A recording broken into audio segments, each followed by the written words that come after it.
Okay, so the first step is that you need to validate the connection, the twin flame connection. You need to acknowledge that the intensity was real, that it was valid, that it was life-changing even, or transformative. You need to acknowledge that it wasn't all in your head, because it wasn't. But it was a high-intensity soul contract. And because it's such a uncommon, unfamiliar concept at first, our ego jumps to it being this romantic thing that's meant to turn into a lifelong relationship, when really the primary job of this connection was to break you open and to also mirror unhealed parts of you back to yourself, and to catalyst growth, to push you into your highest possible potential while being in this vessel. Because it's very likely that before meeting this person, you were holding yourself back in many ways from showing up in this world as your true, most authentic self. And it just so happens that your soul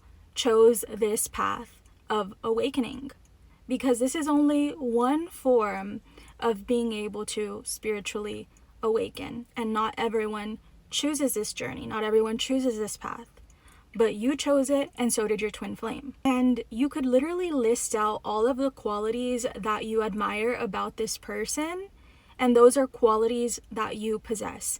And you could list out all of the things that you dislike about this person, and those are probably qualities that you possess as well, even if they show up differently.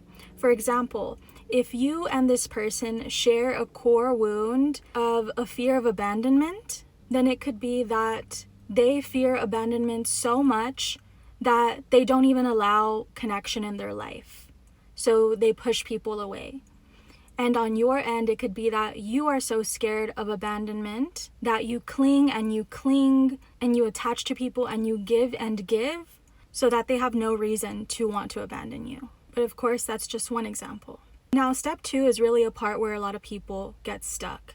And it's that you need to detach the spiritual signs from the physical reality. What you have experienced is real.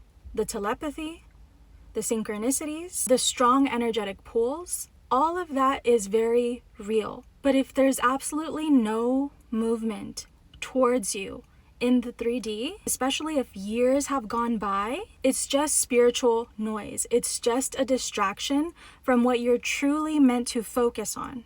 And that's nourishing yourself and nourishing your thoughts, showing up for yourself in the ways that this person is choosing not to or doesn't want to, or in a way where they don't feel yet capable. And the thing about these signs is that they don't magically vanish the moment you decide to move on. They vanish when you fully surrender and emotionally reassign your heart to your own life or to a new and safe connection, a present and active connection, not one that just lives in here and in here.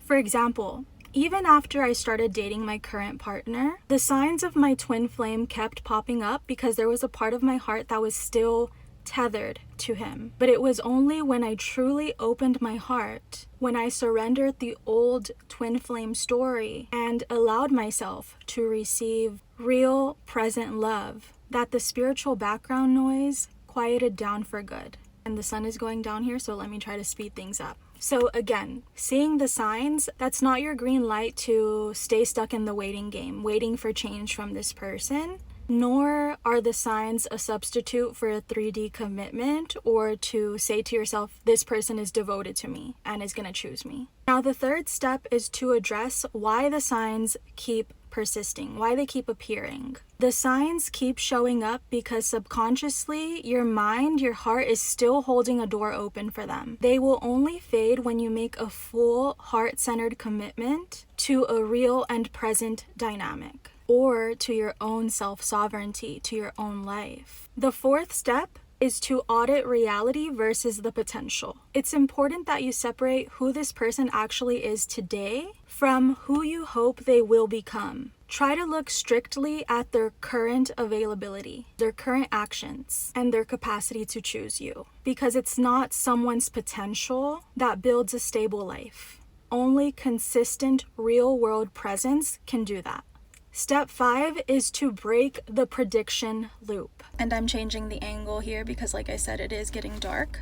You need to call out your habit of seeking external validation regarding this person. And that could be like endlessly watching tarot readings about this topic or obsessing over any little sign that you feel you could attach to them. If you keep checking for validation that they're returning, that's where you need to check yourself.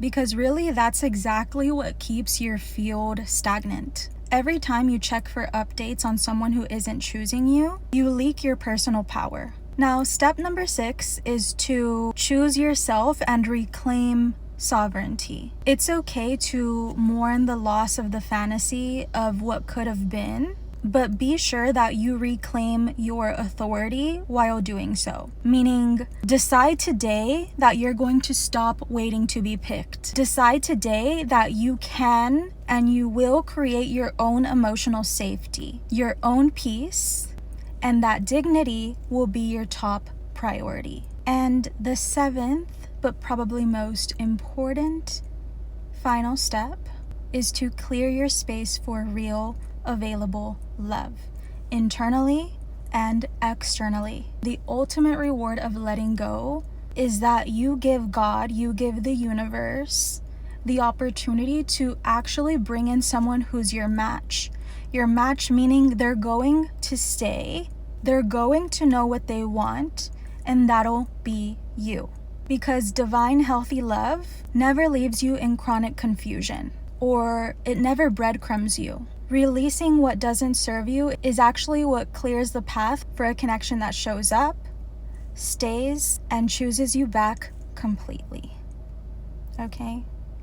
So I hope that this channeled message was insightful. More than a channeled message, hopefully I have been able to give you some practical steps to help you to move forward and get off this crazy ride. Though it did have a purpose, you're ready for something more. So that is what I have for you guys. If you would like to book a personal reading with me, you can go ahead and check out the description box below, and there's a link there that will take you directly to my website. And as of today, I am offering 30% off on all readings on my website in honor of me turning 30 this week. And this promotion will only be available until August 10th. The code is BDAY30 for any of you who want to take advantage of that. I will see you all in the next video.